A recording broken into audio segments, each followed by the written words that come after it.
Welcome to the Rise to the Challenge podcast. Join me today. She's a CFO advisor, career strategist, coach, author, entrepreneur, and podcast host. It's Cecilia Leung. How are you doing today, Cece? I am great. How are you? I'm doing good. I'm excited to have you on the show to talk about your rise to the challenge. What we like to do with all of our guests first is go right to the beginning. Talk about where you're from and what were you involved in growing up. Oh my God, how much time do we have? All right.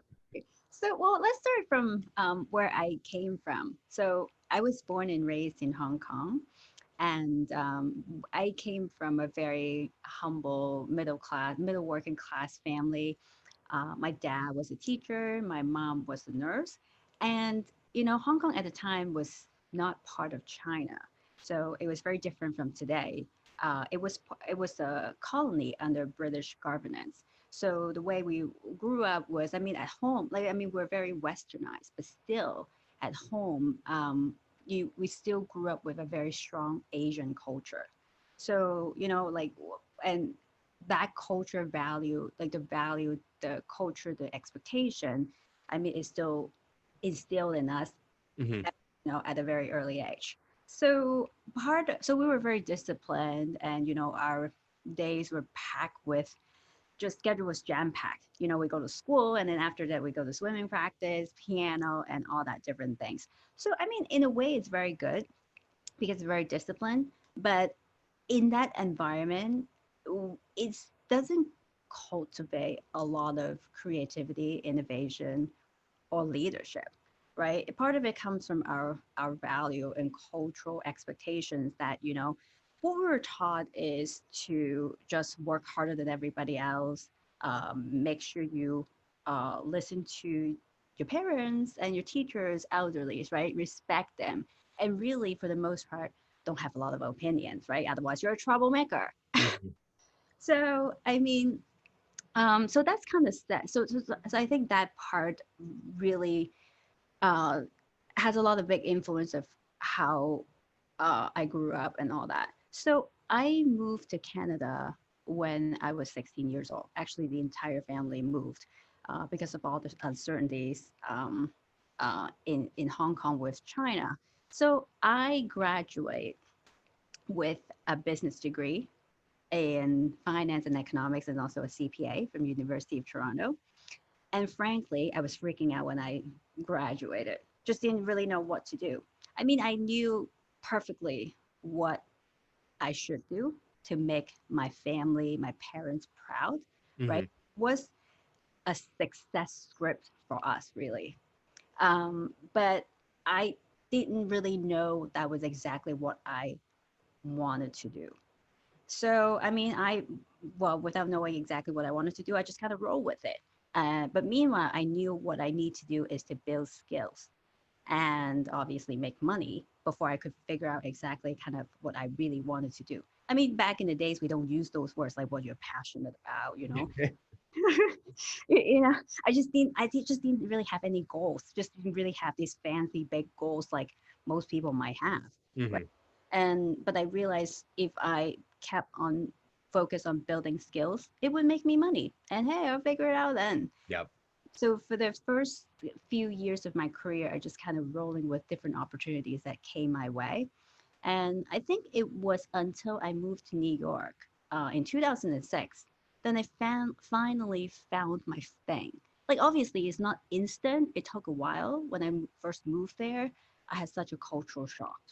And I just did, but it's also, when people went to New York, it's they just wanted to try their luck. It's not permanent at the time they get there, Mhm. right? Most people go to New York, they stay for a couple of years, see how it turns out. Most of them leave because of a lot of things. It's a very fast-paced environment, and people were like crazy. It was fun, right? But then, first of all, it's also very expensive, Yeah. and ultimately, people kind of just get sick of that. But some people continue to get fueled by that energy. Um, my point is that when I first got there, like I had such a cultural shock though. And I didn't, I mean, even though I was from big cities, I was more in Hong Kong, like Canada was pretty big too in Toronto. But I think it took me a while, but I really liked it. because there are all these different people came from everywhere. So it was exciting to me, and I started to find my path and like the different job opportunities. So over the past 2 decades, I've worked for big firms like JP Morgan, PricewaterhouseCoopers, Ernst& Young, and then also work for mid-size and the startup companies. And I currently run my own advisory firm, which I help growing business to really set up their accounting and finance infrastructure, just so they can continue to grow and find their next opportunities. Because as we all know, if anybody watched Shark Tank, Yeah. we know how important the numbers are, right? Otherwise, you will not get funding. But that's really just one aspect of it, because like number does tell a story, and it's so important to tell that part of the story. But unfortunately, a lot of people, well, it's not unfortunately, but it is actually, they focus on what they do best is to get their products out there, right? Super important. But at the same time, you need the strong infrastructure in place. Otherwise, you can't grow, right? If you have no process, no technology, you're just like, you just like all over the place. It's fine for a while, but you can't ultimately when you have to expand and grow.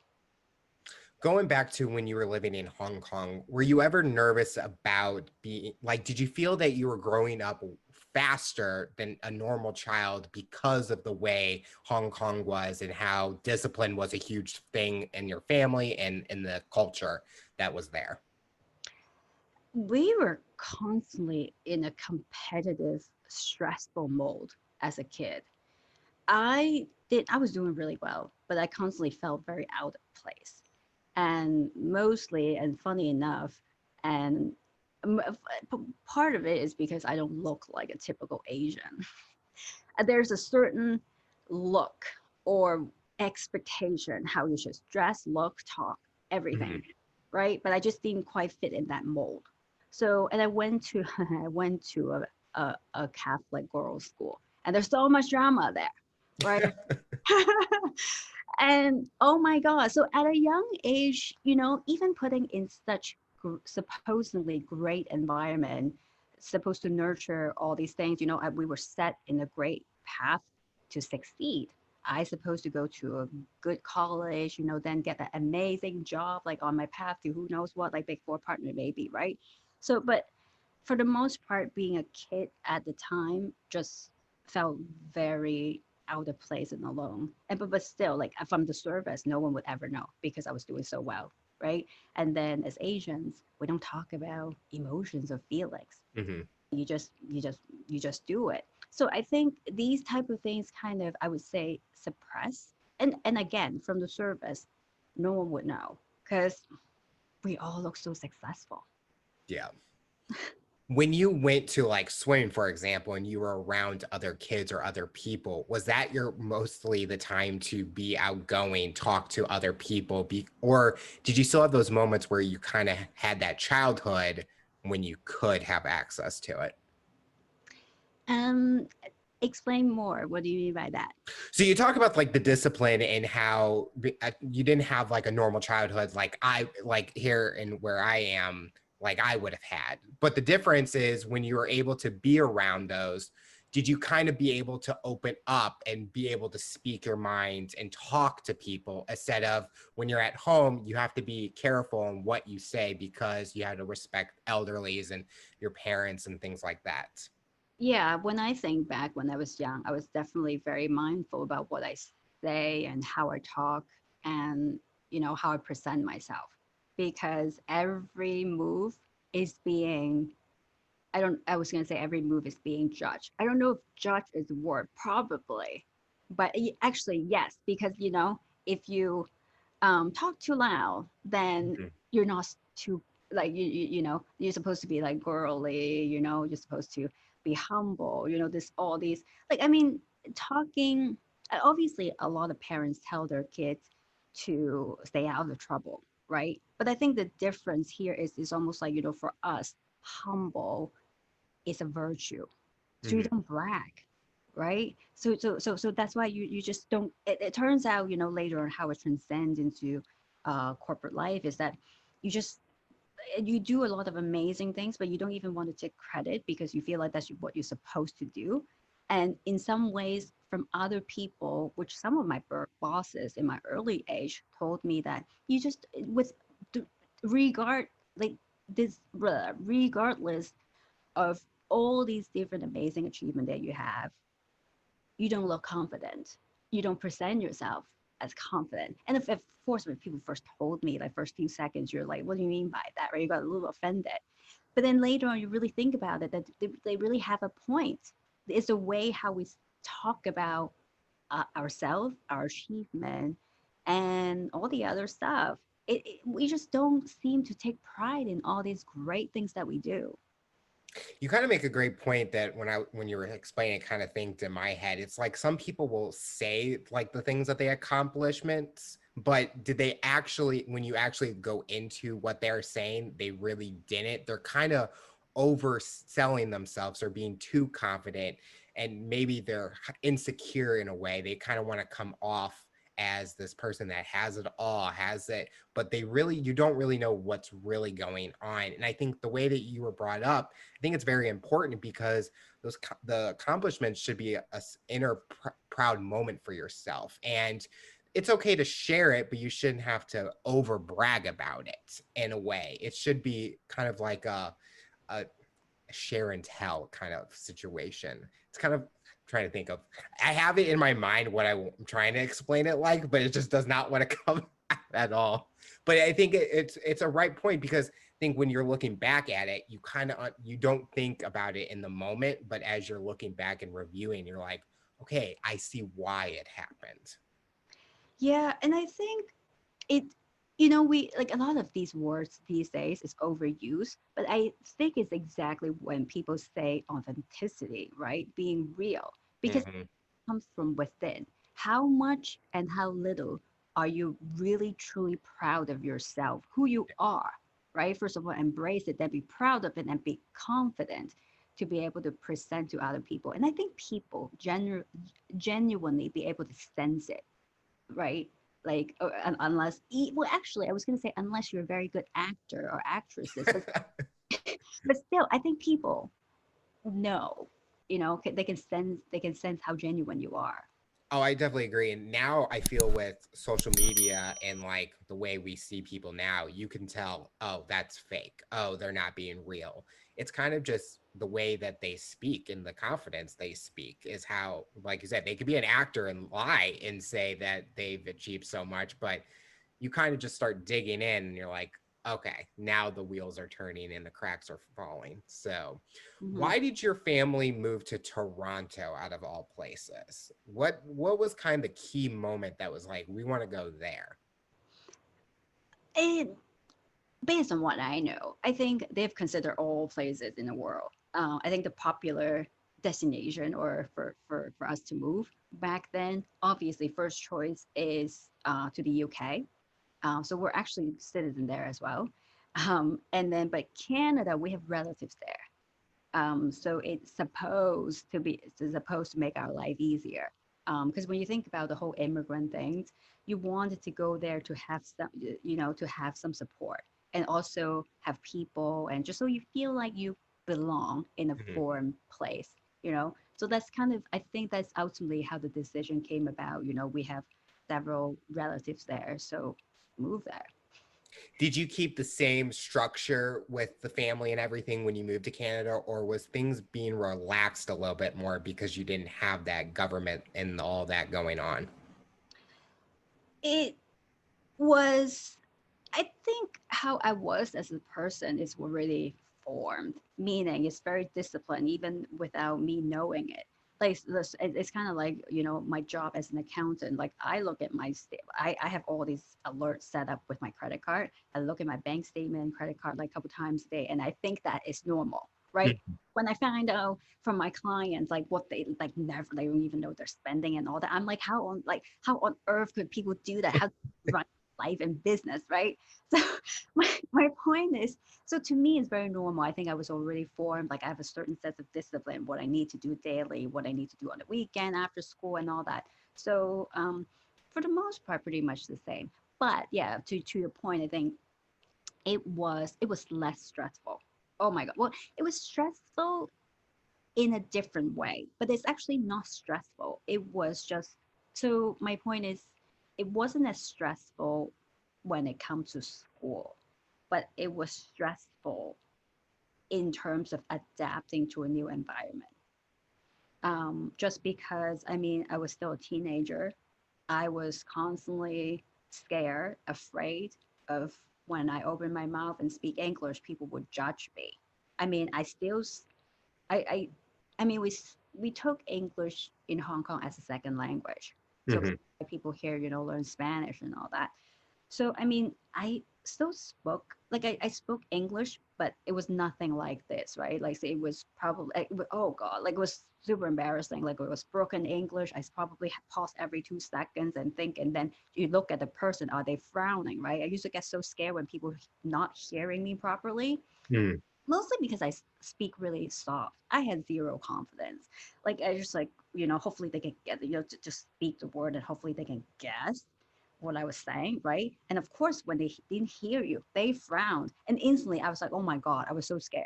Instantly, I just like kind of, you know, pull back a little bit. I actually have to intentionally and mentally practice, had to key it in my mind that when people frown, take a 2 second pause. Don't be afraid. Smile, then talk again. I literally have to practice that at home. So yeah, that transition was stressful, I would say. It's been so long now. I had to really think about it. But yeah, that transition wasn't easy. But I think it spoke for a lot of immigrants as well, because people don't think about it, and I certainly didn't really think about it. Most of the time, you just roll with things, right? But when you think about how immigrants, when they first move to a complete new country, new environment, and I'm sure we all go through that too, right? When you switch to a new job, new, I don't know, new company and all that, you're constantly adapting. It wasn't easy, Yep. right? Like we just gotta roll with it, and especially when I really like what you guys talk about, rise to challenge. People don't think about it. It's a lot. It takes a lot of courage. My God, like it's not easy. And but most of the time, like for example, in a corporate environment, whenever you get promoted, they just throw you into fire.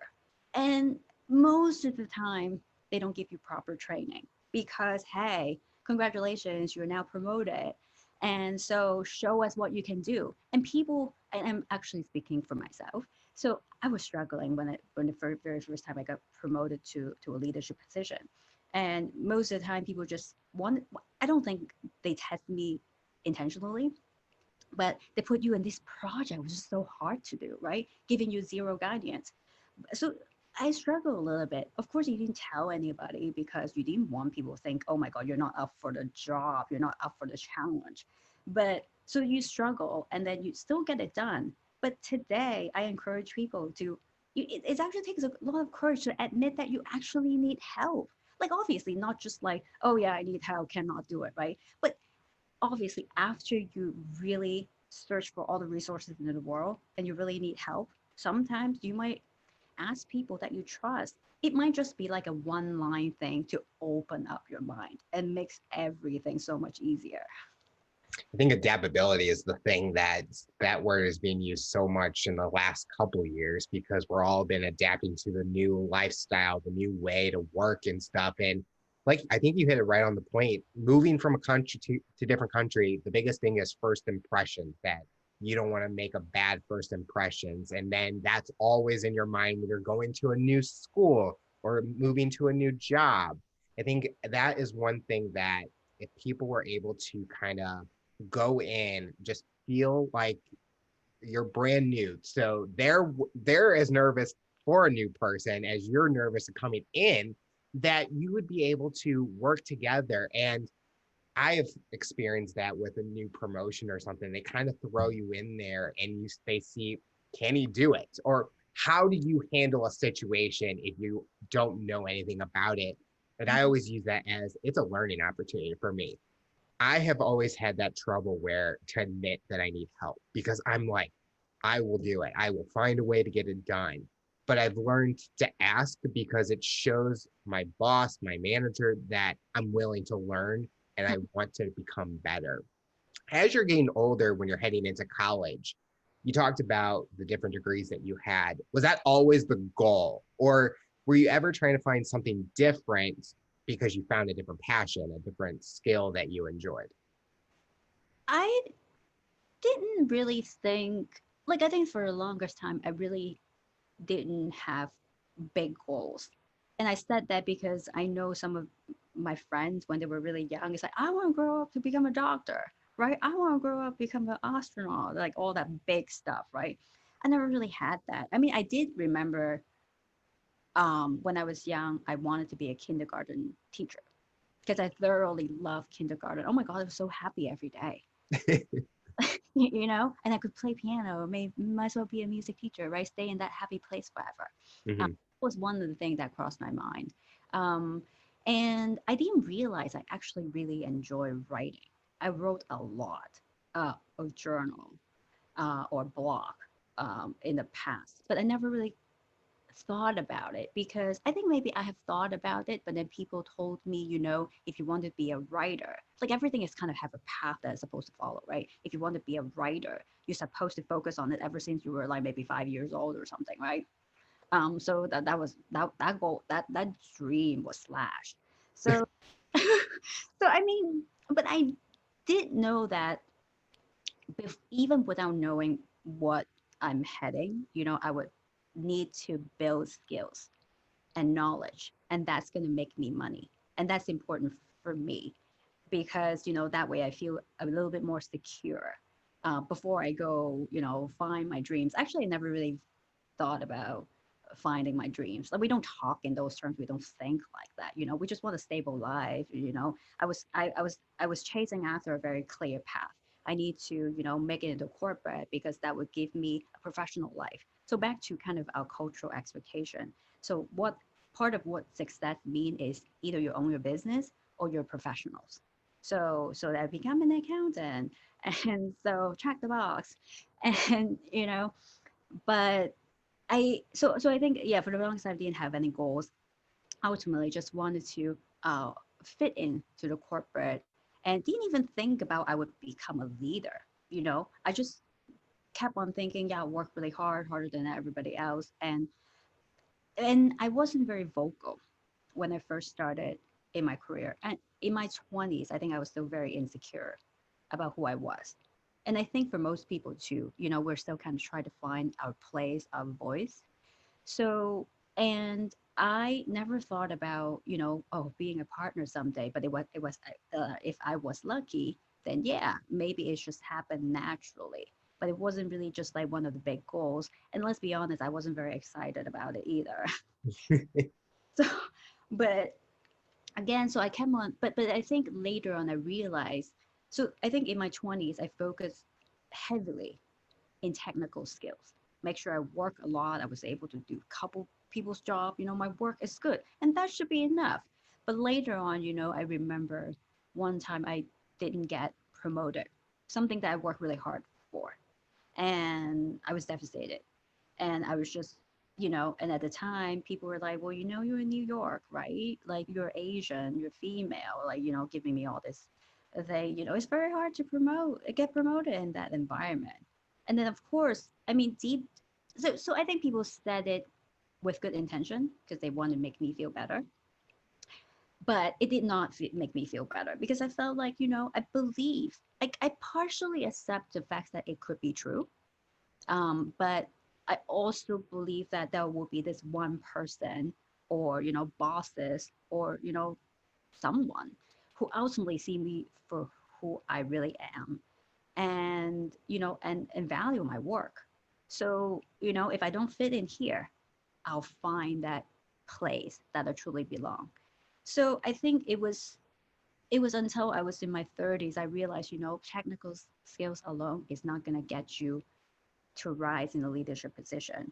Really, you have to really nurture about other life essential skills, kind of like communication, networking, like, emotional intelligence.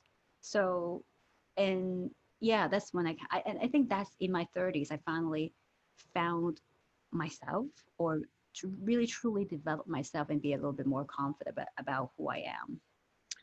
Do you feel if you were able to work on personal development earlier in your career, do you think the outcome of how your path has been to where you are now would have been any different? Or do you feel that the path that you've been on was the path for a reason? I think two things, right? So I think I would, people often ask me the questions about like, what would you do differently if you know what if you knew Hmm. today? And the thing is, I don't think I would do anything differently because it's very hard. Like I would never, even if I knew what I know today, I might not understand it. It takes a certain person, and I'm thinking about my mentors, who were able to frame things differently for me at the time as a young person to be able to understand it. Because that's why I worry about young people sometimes today. You have all these terms, big words thrown around, authenticity. Oh my God, find your passion. So confusing. Like Yeah. if someone told me that when I was in my 20s, I'll be like, okay, yeah, thanks. Like, what does that even mean? Like, how do I do that? Right. I'll give you an example.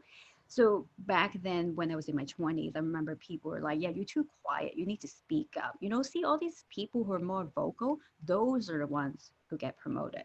And I was like, okay, I can talk. Like, what do you want me to talk about? Like be vocal about what, right? But later on in my 30s, like I said, I started to really got out of my comfort zone, seek mentors, go to networking events, right? But by purely doing that, it's not doing much. And, we wanted to frame it to young people that, why communication skills is important. Because as you rise up in the leadership position, it's important for you to communicate to people, right? How you say something is so important. Like how you communicate your vision or message, like strongly to the way that people understand what you're saying is so important. That is why people who are more vocal got promoted because they have these skills, right? And then also, people are like, yeah, go network. So of course, like, okay, yeah, let's go to all these million networking events, right? But they're like, yeah, build your network. You never really understand. Well, I didn't understand why, I wasn't looking for a job. Like, why do I go to networking events, right? But of course, no one explained to us that, yeah, you want to build your network, not for just for looking for a job, right? Because Hmm. help people, you can help them, they can help you. You never know. This is like building real relationships, building sustainable relationships, not just business, personal, and it helps you just so you don't feel so alone all the time, feel like you're fighting the world. You don't have to fight the world alone. I think it's so true. Networking in my life has played a huge part. And I use networking as to learn and grow as an individual Mm. because when I'm hearing the stories of people on LinkedIn and the posts that they do, if I'm able to take something that they post or like even a motivational quote and utilize it that day, to me, I'm growing and I'm learning. And a lot of people think, oh, well, you're connecting because you want a new job.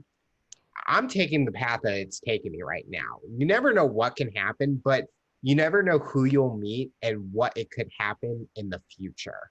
Mm-hmm. And like for us, we met through a mutual person, but it may not happen if that person reached out to me. And it's going to help us because we're going to learn so much about each other, but we're going to continue to grow because we have that knowledge of us talking. And I think communication, that's a huge thing nowadays. And I feel that the students now aren't really taking advantage of it because you talked about the rise of a leader. In your role as a CFO advisor, what's the challenging thing communication has been for you? Yeah, it's the same thing. Is so as a CFO advisor, we're independent, kind of outsider coming into a corporation trying to solve a problem for them. Unfortunately, a lot of people, and I don't just deal with executive. Yeah, you deal with executive to set the vision, but Mm. ultimately need to talk to the people who do the work, who do the everyday heavy lifting to get the information that I need. And it's super challenging. first of all, it's super challenging to build relationship with them to begin with. First of all, they're super busy. Now you're coming in and want them to do more work for you Yeah. and make changes. People resist to change like right away. Like, things are fine right now. We're fine. What are you doing here, right? So it's almost like at first thing first, it's already a challenge to build relationship with people, and it takes time. It doesn't happen overnight. And second is for them to be able to understand the big vision, which most CEO or executive in the company don't explain to their people. They, don't let them see the big picture. So they're all of a sudden you're asking them all this question. They couldn't even connect. It's like what's going on? Like, are we gonna? Some of them got worried too, right? Like, are you gonna like? Am I gonna get fired? Yeah. Like a restructuring? Like, there's no explanation. Like, people all of a sudden live in fear. And sometimes, as crazy as it sounds, some executive want them to live in fear because then they work a little bit harder. That's crazy, right? So yeah. How do you make those individuals feel comfortable with the changes that you are making without making them feel overwhelmed or that they're going to lose their job in a way? Yeah, no, I tell them the big picture view. Like, why are we doing the way, I'm not asking for them because I have nothing better to do. Like, clearly, I tell them, for example, if we're evaluating a system change, to evaluate a system upgrade for whatever they're doing. So I was like, yeah, it's because, the company has this big vision about merging or buying a new company. It's going to be so great for everybody. Then usually the next question is like, oh my God, do we still get to keep our job, right? Everybody's worried about their job. I mean, obviously, if the company is growing, well, that's a different story. Even I cannot guarantee, right? But Mhm. I mean, at that point, well, so you can only tell them, what I know at the time, because no one knows. Like, who knows? These things, happen and fall through all the time. Yeah, you have you can't foresee what happened in 5 years or a couple of years. So you kind of tell them whatever I know at the time, and hopefully they see the same thing as what's going on. But I usually don't really get into too much detail into the company vision because it's really not my place to tell them. But I do tell them as an individual, kind of their work matters. It's Mhm. super important. Also, their skills. Let's say if I'm talking to an accountant or finance person who's providing me all that stuff, I really try to get to know them as a person. So I asked them, yeah, like, how long have you worked there? What's your skill set? Then, the conversation is about them. I forget about the company. You do work, but ultimately it's about you. So I asked about, their career path, their career option. It's almost like kind of like putting my coaching head in, right? And then I tell them, hey, with this experience, with 10 years experience doing this work, there's like 10 other options. Have you thought about it? And then of course they get excited about, oh, hey, really? Like, no, this is like, my second job ever. Then the conversation become so much more interesting. It's less about, oh my God, the stress anymore. Like, it's about them. So yeah, so that's kind of how I build relationship with people, and I found it so fun actually. Like, who wants to talk about the company? My God, like, of course that's my job. But no, it's if you wanted to build relationship with people, that's kind of one way to do it, I think. Is that what made you want to start your career strategist coaching business, or was that already happening at the same time? Yeah, no, I never thought about. So the career strategist and coach is really tailored towards young people. And I mean, my whole life, I've been doing accounting and finance, working big corporations, startup, and all that that's my job. And so CFO advisor is my thing, is my expertise, right? So I never really thought about doing anything else, but I did do a lot of mentoring and coaching on the side, and part of it, like, a lot of things I felt like I just did and never really thought about it. So mentoring is very important to me as a mentor and a mentee. And I share that story many times. It's because I was also an immigrant, and when I was in college, I volunteer as a receptionist in a community center in Chinatown. So keep in mind that this mentor concept is not big in our culture. There was such a thing, So I never really know what that even means. But until, I remember I would talk about this volunteer as a receptionist. So I often see underprivileged and immigrant kids and families in and out, and I start talking to them. And of course, I could relate all the challenges. And so one day, this 14-year-old kid came to talk to me and asked me, it's like, Cici, can you teach me how you get into university? And I was like, what do you mean by that? Like, do you need a tutor? Or do you need a career counselor, right? You're like 14. And then he's like, no, like you told us so much about like your experience being an immigrant, kind of navigate through all these different things. Like, I wanted to know how you did it all. So basically, the conversation got into like, because in Asian culture, we know that get being uh, being education is going to get you out of poverty. Mm-hmm. This kid, 14 years old, like he came from a very harsh background also. So to him, he almost felt that he just was not only clueless, but very insecure. So, and then I said, and then he said, yeah, can you show me how you did all everything that you did, right? And I'm like, yeah, okay. So I finally get it. I'm like, yeah, of course. Like, ask me anything, talk to me anytime. And so ever since then, we would meet for coffee. He would come to me with questions. And so I didn't think anything of that, right? So eventually, probably after almost a decade later, he graduated. He graduated and he sent me a note and he said, um, thank you very much for mentoring me all these years. When I first came to this country, I thought my life wasn't going anywhere. So yeah, like it's got a little emotional every time I think of it. So he said, yeah, he said, you made me see that I could become something more. And and then I realized, and every time I thought about it, it was really emotional. And all of a sudden, it made me realize many years ago, and still so many young kids today, at that age, it's so is I don't know if the word is fragile. Kind of is, especially if you're an immigrant. You felt like you came to a new country.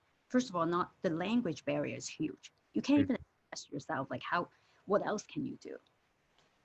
So that's kind of that's why I deeply care about helping underprivileged kids specifically, because I don't think they get a lot of guidance that they need. And so that's why that's kind of how I eventually wrote the book, because the book is really about mentoring. It features 20 stories from the leaders, how they, their entire career journey. I want them to be able to see that is possible for them as well. It's almost like with that kid, he was looking for something to change his spirits in a way, and the mentorship that you had with him gave him that confidence and gave him the opportunity to make a difference. And he looks back at this time and he appreciates all the work that you gave for him, and it almost probably will make him want to do the same and help other people. It's kind of like a good positive domino effect, because that small little help that you gave changed a huge part of his life, and he feels that he can go accomplish anything if he puts his mind to it now. Oh yeah, totally. And that's so encouraged to see as well. Like, the one of the things is that, like these days we talk about mentorship as if something is so grand, you need to go out there, get a mentor. After that, your life should, that you will be successful if you get a mentor and all that. But it's not that complicated. Like it's when I was doing it, it's really just conversations. Like as long as you have heart to really help other people, it's that easy. And that's why I encourage people to do it, to mentor people, because you never know whose life you have a huge impact on, right? And again, like you said, they do pay it forward to help other people. Definitely. When you're writing the book, what is the biggest mission a reader should get out of reading it What's that tagline headline that they should get out of Wow. So many. Let me think about it. it? You can name a few if it's easier. Well, the book is called Dear Accountant, but really, just because I'm an accountant, I have to tailor towards my people. But really, it's for anybody who wants to navigate their career journey. And I think part of it, I mentioned mentorship, so important because you cannot succeed alone, right? Sometimes you might, I think something, yeah, now I remember like what we were talking about earlier about sometimes people ask me like what you would do differently. And then I said something like, I don't think I would do anything differently. However, I do think that I would feel differently about many things. And that is super important, right? Instead of Yeah. feeling alone, defeated, hopeless, I knew that, hey, obstacles or even failure was just part of life. It's okay. It doesn't define me. And I, even though I didn't get promoted, I still have there will still be other options out there. That's just this stage of my life, but I didn't know that at the time. I felt defeated for a while and I was so angry for a while. So my point is, knowing what I know today, and would definitely change how I feel, and it would be super important. So the tagline, let me think for a second. Again, my book, I think, yeah, my book is that I wanted to tell people that doesn't matter. You might go through a lot of struggles at different parts or different stage of your life, but this, if you don't give up, if you just keep pushing forward, you will still succeed. At the end of the day, it's you as the person that matters. Like I mean, obviously, whether you success in your field or in life, it a million other things have to happen. Like the world, what what economy are we living under, right? And then whether we meet a certain person who support us, opportunities, and all these different things. But I think one of the things I encourage young people to do is to really build skills, build themselves, really, technical skills and all the life essential skills, kind of like what we mentioned before, because that's ultimately all part of you, right? We talk about leadership a lot, but leadership comes in many forms. So it's first and foremost, the most important one is leadership of self, right? Mhm. How you manage yourself, especially like you would know, like when you have to be an entrepreneur, run your business, basically you're managing yourself. Yep. Like how do you do that? Like how do like you have to manage yourself before you can even manage other people. So that part of it is very important. Then we're talking about leadership in the workplace, in the community, and all the other stuff.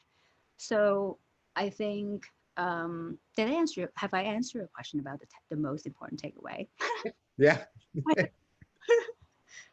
You did, because you talked about the biggest, the personal development in a way. And I think leadership is so key, because I see posts all the time that a leadership is not always a title. It always can come in many different forms. Like you talked about, a leader can be someone that's in the group with other similar job titles, but they kind of break out and have that moment because they're able to be that voice, be that leader without given that title. And I always view that as, if I can be a leader to anybody without being a manager, I feel like I'm accomplishing something, because I see the value of what I can bring to a table. And I think the biggest thing that students is group projects.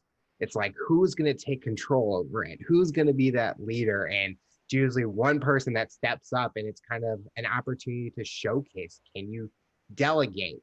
And being an entrepreneur, you show that, how do you handle stressful situations? Are you able to be composed? Do you crack under pressure? Because if you're able to get through that, when you start having staff and they're stressing out, you're able to deal with that situation. And it just shows that everything connects with each other. Mm-hmm. Yeah. So I think, yeah, I remember you asked me earlier about like the whole career coaching. I think a lot of things, like I said, all my life, I didn't really have specific goals, but things just happen. Just the opportunity just, I wouldn't say came to me, but because I focused on just building experience, building skills, it just happened. And I think that's just how it was. And I remember for the longest time, like people asked me if I would consider coaching them. Usually the ones, who don't get a lot of guidance at work because they wanted to, like sometimes even big firm or small firm, they're the only they have bigger goals. They're ambitious. They wanted to, know what their path look like. Sometimes you don't get these advice and all that from where you work. So it's almost like, you wanted to play tennis and you wanted to advance to the next level. Then you get a Yeah. coach. So people came to me, it's like, yeah, would you kind of, teach me and coach me in my career? And then of course I resist for a very long time. It's like, yeah, I think you need a real career coach who have like 5 certifications and, proper, right? And then finally, I I felt like, no, I could be that too. I can share my experience. I've done it a million times. I've navigated my career journey, like, gone through enough mistakes, and I Yep. could really guide these kids, really coach these kids. So that's kind of how it all came about to become part of what I do now. Let me ask this. Mhm. Throughout the interview, you've talked about you never had a career goal or you never said to yourself, this is what I want to achieve. But as you're talking, I can kind of figure out you did kind of have career goals in a way. It wasn't present at the time. When you're working with a client or with a business as a CFO advisor, is the goal to be able to accomplish what they're asking you their help needs are? So like the kid that came to you said, how did you get to university? Was that always in your mind on, I'm going to teach him and utilize the skills that I've done or I have learned to help him get to that goal? And when he was able to accomplish it, it kind of was that career goal checked off because you did what he asked for your help in. That was so funny, right? Like, I know it's an interesting question because I don't. So in my mind, I I might sound like a parent, like, but I always wanted to do what's best for the kid, Yes. the client. Doesn't matter what they ask me. I know what's best for them. Right? Like, consider I've gone through, like, ask me what's best for a company and all that. Usually, these are the CEO who are so good at their job, but have zero training in accounting and finance. So I can proudly say I know what's best for them. Hmm. And same for this kid. He was like 14 years old. I was probably 21 at that time. So I knew what was best for him, not just get into university, but the process of it, right? So the discipline of practicing English every day, I think that's important for him. So I told him to do, which is what I continue. I volunteer a lot to teach English, like immigrants and kids English. And nothing that I teach is anything fancy. I just ask them to repeat the same word, practice their smile, you know, to say it like maybe 100 times. Let it stick in your mind, right? Because and this is nothing about speaking English. Yes, it's about speaking English, but it's also about building their confidence. Just so when they find it, So my point is, yeah, the kid asked me how to get into university, but that's not it. That seems like what they want, but it's really the process, who they become, is really the most important thing for this person to develop him as a person. And it's almost like with any goals, it's the steps to finally get there. It's that process. So you're utilizing the same tools in a way. And I always think differently or thinking outside the box, but it almost sounded like I'm like, she has the goal and what she wants to accomplish. It just is not like it's not like where we write out, I want to have this by 5 years from now and stuff like that. It's kind of like personal development goals in a way. Yeah, I think people still ask me, when I started my business early this year, and really I've been running it for a couple years on the side as a side hustle, right? It's just this, like, last year during the pandemic, there's so many uncertainty came up, and just kind of had enough of all these, and many, and my career has all these ups and downs, especially when you think about the financial crisis and all that. I obviously got hit, probably many people too, and I just had this feeling. It's like, okay, how many times do I have to feel so out of control, right? Like, that's it. And then many people, like I said, I never thought about being a leader, first of all, when I was younger. And then never, actually never in my entire life thought about I would run my own business. Side hustle was fun, right? Because you have your full-time job to pay the bills. Side Yep. hustle was then just fun, extra money, and you just go talk to people, okay, right? And it took a lot of courage. Actually, I thought about it for a long time. Still couldn't believe that I'm doing it now on my own, because that transition was, I wouldn't say stressful. It was just very different. I had to change my mind. Like the mindset piece is very much. I don't even know what the word is, but it was challenge. It was tough. It was everything. But I gotta say, it was also very fulfilling. One of the best. I felt that I was at the best place ever in my career right now, running my own business. So yeah, so what I was going to say earlier is that I never really identify a goal, because people usually ask me like goal setting and all that. Oh my God, really? I mean, I want a successful business, but exactly what I wanted to do, I didn't know yet. Right. So for the first 6 months, so I just kept on trying different things. But I think finally, recently, I found my thing, Hmm. just after trying a million things, right? Because usually people come to me, a lot of our clients, like I was very fortunate. Like I got a lot of referral, and I said yes to all of them, right? Because I wouldn't know whether I like doing that particular job, or I was like, okay, I didn't do taxes, but I took some of those jobs too, just to try it out. Hey, it might turn out to be one of the biggest money making, and I That's true. You never know nowadays. know, and like you right, that you do one job. This is project based. You do one job doesn't mean you do it forever. Try it. If you hate it, and never do it Correct. Yeah. ever, right? So yeah, so I do think it's important, and so that was good for me. So, and I always encourage people to try different things. Like people feel like if they don't have a goal or like a big goals, then then they fail. Like that's it for their life, right? Because they have no purpose. Obviously, yeah, have a broad sense of what you want to achieve, but you don't have to narrow down one thing. Yeah, I have to be an engineer, Correct. you Yeah. know. Well, the next question we usually ask all of our guests is, what does their future look like? And I know with goals, you don't have those, but it's definitely a great conversation piece to talk about. Because we talked about your work life, but we haven't really caught on to the personal life for you. Personally, what are you wanting to accomplish in the next few years in your future? Um, I want me to continue to stay curious.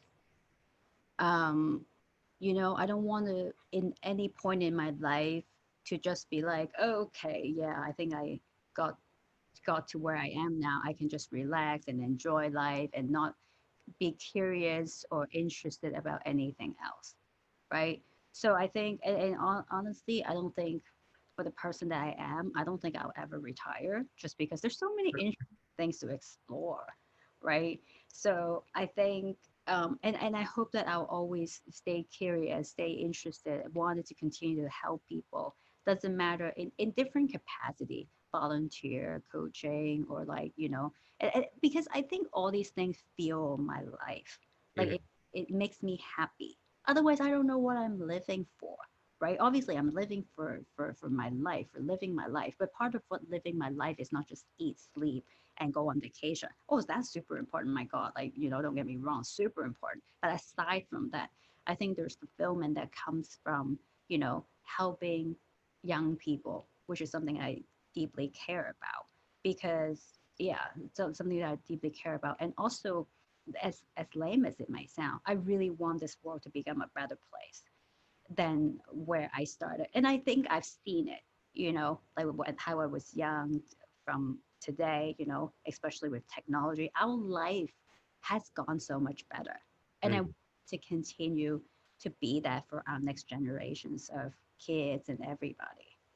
It's going to be crazy to see the next wave of technology. Like during my time, computers were becoming the big thing. So a lot of us are like tech savvy in a way. And like my parents and grandparents were always calling me, asking me about technology stuff because grew up doing it. So that's like all we're known for. But it's going to be crazy what the next waivers. The final question I'll ask you, for someone that's listening to this interview based on your journey and experience, what tips or advice would you give them to overcome obstacles, accomplish their goals, and rise to the challenge? Wow. Let me think for a second. We asked the tough questions. Oh my God, yes. I should prepare for this one. I have like a million answers. Let me think for one. Let me think for a good one. I do. You talked earlier before we got on about the obstacles you did face. And I think when you were explaining it, it's so empowering what you've gone through, because it's showing people that no barrier, no obstacle is going to stop you. And as long as you keep your mind to it, you're going to be able to accomplish anything that you put your mind to it. And I loved when you were talking about that, because it's so important nowadays with the women empowerment movement. Women are going to have that confidence. They're able to get out there. And I'll use it for example. I work in an industry where women are running the big companies, and I love seeing it because I'm learning something something new. And any situation, you're learning that, and you're going to become better. And it's showing how this world is coming together and finding that voice for all those people that are working. Yeah, no, that's such a great point. Thank you for that. Like, so, but I think to add to that, right? So two things, because all of a sudden, like it clicked with me when you mentioned like women empowerment. That's like so important. One of the thing or two things that I would suggest to people is that like I often tell people to embrace who they are, own who you are. And there's more to just, oh yeah, accept who I am and all that. But because, we talk about leadership of self. Mm-hmm. So you have to accept yourself, because for me, I remember when I first started in corporate, I was just as comfortable as taking a back seat. I didn't want the spotlight. And that was okay for me. I didn't want to be a leader.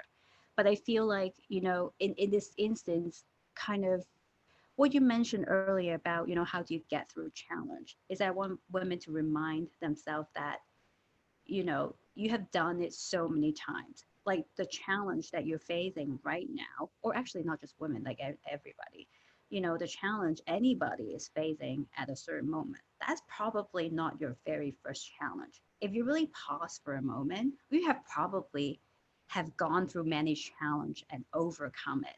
So just remember, you've done it a million times already before. You can probably get through it, or you will be able to get through it. Let's just say that. Yeah. So because sometimes you just keep we roll along with things. We don't remember what we have done. And I'm saying specific to myself, right? People ask me, how do you get to where you are today? I was like, I don't know. I just did, right? But no. When you actually, everybody, when they pause and think about all their experience, no, you have done amazing job in navigate through these challenges and will succeed, right? So remember that. Like remember how tough you were, and you will be able to get through what's ahead of you. Well, Cece, I want to thank you so much for coming on the show and talk about your rise to the challenge. You're inspiring so many people out there, and we're excited to see what the future has for you. Thank you so much for having me. This is fun.